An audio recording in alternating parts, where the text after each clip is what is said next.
मनोज जरांगे हे सध्या पश्चिम महाराष्ट्राच्या दौऱ्यावरती आहेत आणि याच दौऱ्यामध्ये सांगलीमधून जात असताना जरांगे पाटील एका कोऱ्या करकरीत पांढऱ्या शुभ्र अशा डिफेंडर गाडीमध्ये बसून दौरा करत होते. मग काय, हे फोटो सोशल मीडियावर पडले आणि त्यावरती कमेंटचा पाऊस पडायला सुरुवात झाली. बहुतांश कमेंट अशाच होत्या की ही डिफेंडर गाडी कुणाची. खरं तर डिफेंडर गाडीमधून फिरणाऱ्या जरांगे पाटलांना पत्रकारांनीही प्रश्न विचारला आणि जरांगे पाटलांनी सांगून टाकलं की माझ्याकडे फुटका रुपये नाही, ही माझ्या कार्यकर्त्याची गाडी. खूप चांगली गोष्ट आहे की एखाद्या राजकीय नेता ज्यावेळी आपल्याकडं रोज गाड्या बदलत आपल्यासमोर येतो, प्रत्येक वेळी साहेबाची छबी ही नव्या गाडीतून आपल्यासमोर येत असते. असं असलं तरी आत्तापर्यंत कोणत्याही राजकीय नेत्याला आपण कधीच हा प्रश्न विचारला नाही, की तुम्ही फिरत असलेली ही गाडी नेमकी कुणाच्या नावाची आहे? असो, जरांगे पाटील फिरत असलेल्या या गाडी संदर्भामध्ये प्रश्न विचारला गेला आणि त्याचं उत्तर देताना जरांगे पाटलांनी सांगून टाकलं, की ही कार्यकर्त्याची गाडी. प्रश्न इतकाच नाहीये. सामाजिक काम करणारा एक समाजाचा नेता असा काही समोर येतो, की त्याच्या सोबत 2च्या 5, 5च्या 10, 10च्या 20, 25, 30, 40, 50 अशा गाड्याचा ताफा वाढत जातो. कार्यक्रम घ्यायला सुरुवात केली, की आपण बघितलं, की जरांगे पाटलांच्या कार्यक्रमाला जी भव्यता असते, ती यव्हानाच अलीकडच्या काळात कुठल्या राजकीय नेत्यांच्या सभात येत असे. प्रश्न त्यामुळेच उपस्थित होतो, की जरांगे पाटलांच्या या ताफ्यामध्ये येणाऱ्या गाड्या कुणाच्या आहेत? जरांगे पाटलांच्या कार्यक्रमाच्या वेळी नेहमी जी अरेंजमेंट केली जाते ती कोण करतं? डिफेंडर गाडीच्या निमित्ताने हे प्रश्न पुन्हा एकदा समोर आलेत. म्हणून पुढच्या काही मिनिटांमध्ये मी हेच सांगण्याचा प्रयत्न करणार आहे, की जरांगे पाटलांच्या ताफ्यामधल्या असलेल्या गाड्यापासून त्यांचे आंदोलनं, आंदोलनापासून होणाऱ्या जाहीर सभा, यामध्ये होणारी गर्दी आणि त्यासाठी वापरली जाणारी उपकरणं नेमकं कोण पुरवतं? नमस्कार, मी गोविंद शेळके आणि तुम्ही बघताय कट टू कट. सुरुवातीला विषय तोच, एक डिफेंडर गाडी, पांढरी शुभ्र अशी नवी कोरी करकरीत, ज्यामध्ये जरांगे पाटील बसले आणि त्यांचा दौऱ्याला सुरुवात झाली.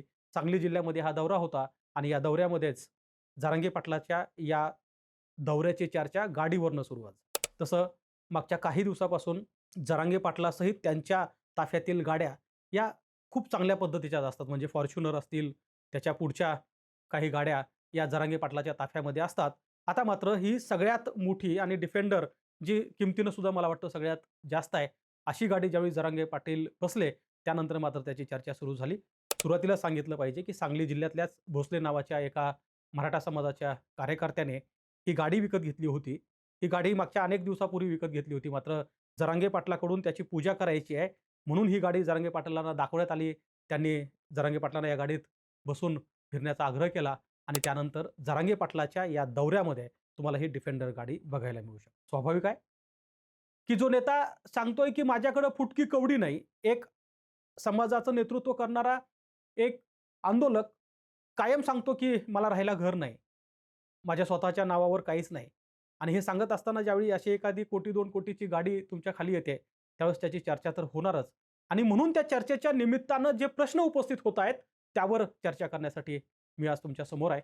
जसं मी सुरुवातीला सांगितलं, की ही गाडी कदाचित त्या कार्यकर्त्याकडे पुन्हा परत जाईल. मात्र जरांगे पाटील फिरत असलेल्या गाड्यांची अवस्था जर काय असते, हे जर तुम्ही जुन्या काळामध्ये कधी विचारलं किंवा बघितलं, तर तुमच्या लक्षात येईल. मी त्यांचे अनेक दौरे कव्हर केलेत. त्यांचे अनेक आंदोलनं कव्हर केलेत आणि त्यामुळे त्यांचा मागच्या 10-15 वर्षाचा प्रवास मला बऱ्यापैकी माहीत आहे. अलीकडच्या या 1.5-2 वर्षामधल्या अनेक कार्यक्रमाला सुद्धा मी पत्रकार म्हणून उपस्थित राहिलो आहे. जरांगे पाटील याची एक गाडी ज्यावेळी मागच्या काही म्हणजे 6 महिन्यापूर्वी जो टेम्पो जरांगे पाटलांच्या एकूण आंदोलनाचा होता, सभांचा होता, त्यावेळी असायची. तर ती जाताना नीट असलेली गाडी येताना नीट असेलच याची खात्री नसायची. कारण जरांगे पाटलांच्या सभांना, कार्यक्रमांना होणारी गर्दी ही केवळ कार्यक्रमस्थळीच नसते, तर ज्या मार्गाने जरांगे पाटील जात आहेत, तिथे त्यांचं स्वागत करण्यासाठी कमानी लावलेल्या असतात.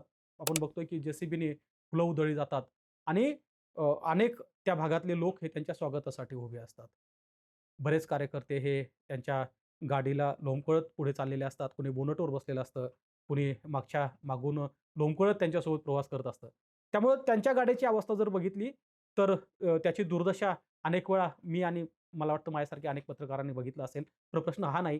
प्रश्न हा आहे, जरांगे पाटलांच्या या ताफ्यामध्ये गाड्या येतात. जरांगे पाटलांसोबत जे मराठा आंदोलक असतात, म्हणजे ज्यात गंगाधर काळकुटेसारखे बीडचे आंदोलक जे बऱ्यापैकी या सगळ्या दौऱ्याचं नियोजन करत असतात, की जरांगे पाटील कुठे जाणार आहेत, कुणाला भेटणार आहेत, कुणाकडे मुक्काम करणार आहेत, कुणाकडे थांबणार आहेत. या सगळ्याचं नियोजन करत असताना एक गोष्ट लक्षात घेतली पाहिजे, की मराठा समाज बहुसंख्य असलेल्या गावामध्ये, परिसरामध्ये इतक्या मोठ्या प्रमाणामध्ये लोक जमतात आणि हे लोक स्वतः देणगी एकत्र करून त्या कार्यक्रमाचं आयोजन करत असतात. खरं तर यापूर्वी सुद्धा मनोज जरांगे यांना या संदर्भात अनेक वेळा प्रश्न विचारला गेला. कारण आपल्याला आठवत असेल तर आंतरवली सराटीमध्ये ज्यावेळी हजारो मराठा समाजाच्या लोकांना जरांगे पाटलांनी निमंत्रण दिलं आणि ते त्या एकाच वेळी इतक्या मोठ्या प्रमाणात लोक तिथे आले. तर हे येत असताना एक गोष्ट लक्षात घेतली पाहिजे, की मनोज जरांगे यांच्या कार्यक्रमाला होणाऱ्या व्यवस्थेचा जो काही खर्च आहे, ही तिथली स्थानिक मंडळी ही कॉन्ट्रिब्युशन करत करत असते. त्यानंतर अनेक लोकांना प्रश्न आहे, कदाचित त्या प्रश्नाचे उत्तर आणखी मिळालेलं नाही, की कोणती राजकीय शक्ती मनोज जरांगे पाटील यांच्यासोबत असते? मला वाटतं याचं उत्तर देणं लगेच फार धारिष्ट्याचं होईल. मात्र खर्च करणारी अशी कोणती मोठी शक्ती सध्या तरी मनोज जरांगे सोबत आहे, असं म्हटलं, तर ते तितकंसं खरं सुद्धा नाहीये. कारण जे कार्यक्रम होतात, ज्याची व्यवस्थापन केलं जातं, ती सगळी मंडळी ही स्थानिक पातळीवरची असते. ज्या भागामध्ये हा कार्यक्रम होतो, ज्या भागामध्ये रॅली होते, ज्या भागामध्ये सभा होते, तिथले मराठा समाजातील लोक एकत्र येऊन काही देणगी गोळा करतात आणि या देणगीतून हे कार्यक्रम पार पडल्याचं आपल्याला पाहायला मिळालं. म्हणून मी मगाशी सुरुवातीला एक प्रश्न विचारला होता, की मनोज जरांगे यांना जसे पत्रकार प्रश्न विचारतायत, की तुम्ही बसत असलेली ही गाडी कुणाची आहे? तुमच्या कार्यक्रमाला खर्च कोण करतं? एवढी भव्यता येणाऱ्या कार्यक्रमासाठी तुम्ही साधनसामग्री कुठून आणता? असे प्रश्न आपण कधीतरी आपल्या राजकीय नेत्यांना सुद्धा विचारले पाहिजेत. कारण पक्ष कोणताही असो, नेता कोणत्याही पार्टीचा असो, मग तो सत्तेत असो की सत्तेच्या बाहेर असो, दरवेळी साहेबाची छबी गाडीसहित बदलताना आपण अनेक वेळा बघितली असेल. दरवेळी आपल्यासमोर येताना साहेब नव्या गाडीत येत असतील. दरवेळा साहेबाचा रुबाब जरी वेगळा असला, तरी आपल्यापैकी फार कमी लोकं असतील, की ज्यांनी हा प्रश्न कदाचित कुठल्या राजकीय नेत्यांना विचारला असेल. कदाचित त्या प्रश्नाचं उत्तर सुद्धा त्यांच्याकडे तयार असेल. कारण कुठलाही राजकीय नेता हा स्वतःच्या नावावरती स्वतःची गाडी ठेवत नाही. म्हणून असेल कदाचित.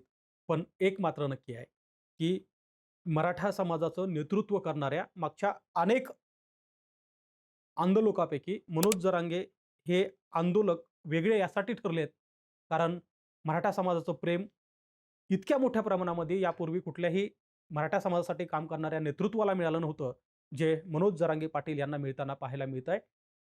पुन्हा प्रश्न तोच आहे, की मराठा समाज हा संख्येनं अधिक आहे. तो त्या-त्या परिसरामध्ये, त्या-त्या गावामध्ये, त्या-त्या शहरामध्ये 2-5 पैसे पाळून आहे.